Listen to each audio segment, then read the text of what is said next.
Hello everyone. Today we're going to talk about why do dentists still use amalgam filling. It is used because it is the most durable and least expensive material used to fill a cavity. Ongoing scientific studies conducted over the past 100 years show that amalgam is not harmful. Dental amalgam can contain silver, zinc, copper, and tin, and exposure to excessive doses of these metals can be harmful. Let's know if is amalgam banned, if it's banned or not. The FDA does not find available evidence that supports a complete ban of the use of amalgam. So let's look at the advantages of amalgam. It is used in posterior and teeth, in premolars and molars. They are very durable and long lasting. They have excellent wear resistance.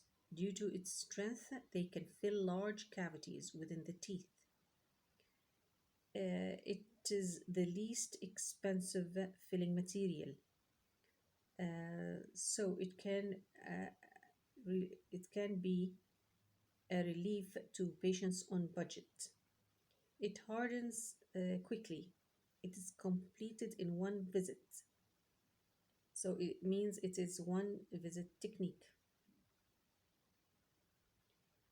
So it is less stressful to patients such as kids and special needs, patients with special needs. So they are not time consuming. They are easily manipulated and repaired.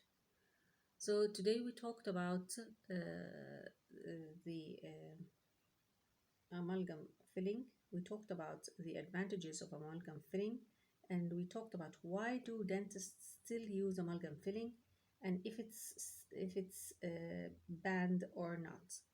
Thank you for listening, and goodbye for now.